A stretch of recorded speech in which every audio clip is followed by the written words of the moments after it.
First thing I should ask you, John, is what is Aikido? It's a series of locks and pins, but there's a sequence to it. There's a beginning, a middle and an end of each individual technique. And there's literally hundreds and hundreds of different techniques. And spin-offs from those techniques are all the variations as well. It's just incredible how many parts there are. I think anyone who watches Aikido will agree that it's totally unlike any other martial art that they've ever come across. It's not a bit like karate, No.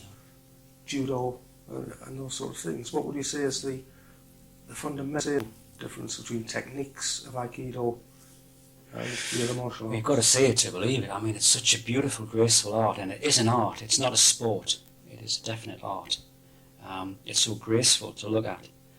Traditionally, we wear the hakama, which is a skirt-like attire, but actually it's two really large baggy legs. It's not a skirt as such, but it's such a graceful art to see.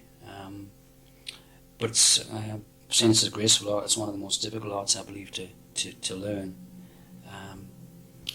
This is where a lot of people fall down when they start practicing it.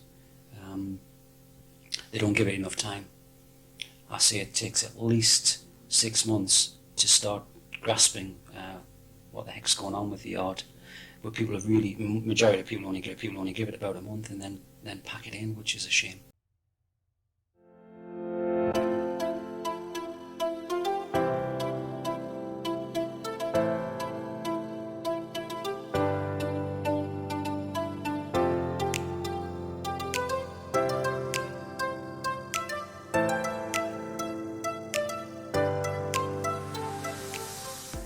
I think some people as well, and one can understand why this is.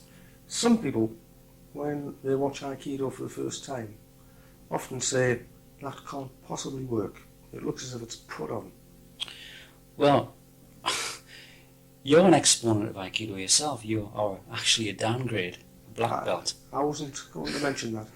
You've been on the receiving end of these locks, pins and throws, so there's nobody better qualified to answer that question than you. It bloody hurts. Yes, it does. Many of the Aikido techniques look and indeed are extremely complicated, and yet an experienced Aikidoka can put these locks on instantaneously. That was taken on practice. Yes, well, don't forget, you have a giver of the technique, the one that's doing it, and a receiver, the one that's going to receive the technique. It's a two-way thing. This is why you can't compete in the art, because someone would get desperately hurt. It's a series of, like I say, it's a series of locks and pins, but there's a sequence to it. There's a beginning, a middle and an end of each individual technique. And there's literally hundreds and hundreds of different techniques. And spin-offs from those, it's just incredible how many parts there are to it.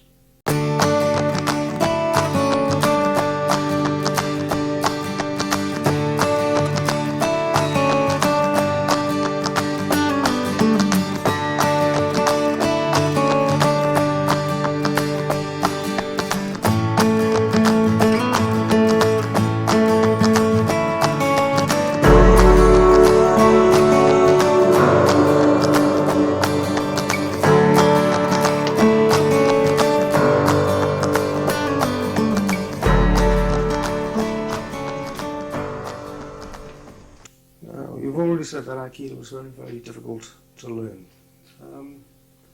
Do you think that is because really people have to unlearn their natural instincts to fight back or fight strength with strength?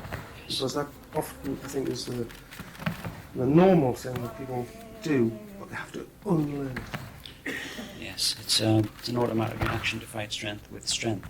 If you're you come across, if you're practicing with someone and they're literally restricting your practice by being strong instead of relaxing and going with the throw.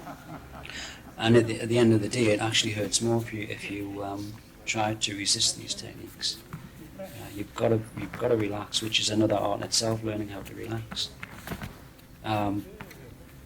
Getting on to the relaxation part of it. It's very important to spend a lot of time warming up and relaxing your body, which is why we do some Tai Chi at the beginning of the class and stretching exercises, just to get rid of the hurly-burly of the day and relax into the enjoyable practice that they're about to have. In the early days of Aikido in this country, I understand that, I mean, obviously there wouldn't have been very many clubs to go to. How did people try to learn without the masters being there? Going back to when I started, the summer of '69, I actually took up judo, but being only 9 stone, very slight. I found that I was getting thrashed all over the place while I was trying to practice judo. A friend of mine said that this particular club's one of the instructor is actually teaching some Aikido at the end of each lesson, the last 30 minutes. So I went along, had the hour and a half's judo thrashing, and then he started to practice Aikido, and it just blew my mind. But what was rather funny about it was he actually had the pupil that he was practicing on the end of one arm, and in the other hand he was holding the book and reading the techniques from it. So really he was learning his craft as well. And that was in '69. So really I reckon must have been about the only club that was practicing Aikido in South Shields. So in 1969, that was when Chiba arrived on the scene here. Yes. Now, what was it like then? I mean, would you have been aware that this was the person who he was, one of the real masters? No, that he was one of the envoys, and he had this aura about him, really frightening aura, because he thrashed the living daylights out of anybody or everybody, which was a little bit off-putting at the time, but I desperately wanted to learn the art, so I just had to learn it. Like I say, I was physically scared of the man. He had this thing about him. Aikido being the gentle art, did you think there was something odd about this, that you should be frightened of your teacher? I think I was petrified by him because he knew so much and I knew so little. So from 1969, in the northeast at least, did Aikido grow quickly, or has it been a sort of uphill thing over a long period of time? I think it was a very slow process until the media got involved, cinema got involved, and films started coming out like Enter the Dragon. Kung Fu suddenly took off. That took off in a big way. And personally, I believe that did a lot of damage to Aikido. It sort of glorified martial arts.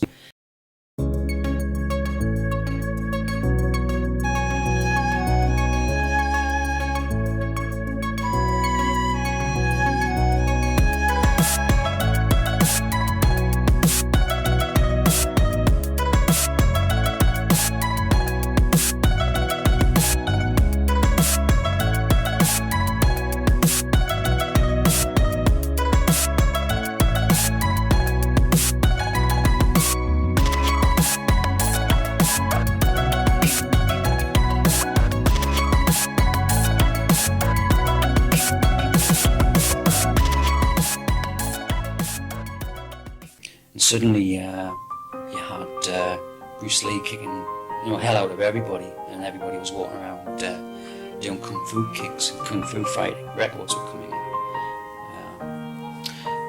The media got involved. There was big write-ups on karate, kung fu, and they all seemed to take off, and Aikido sort of took a back step then. It's a very, very slow process.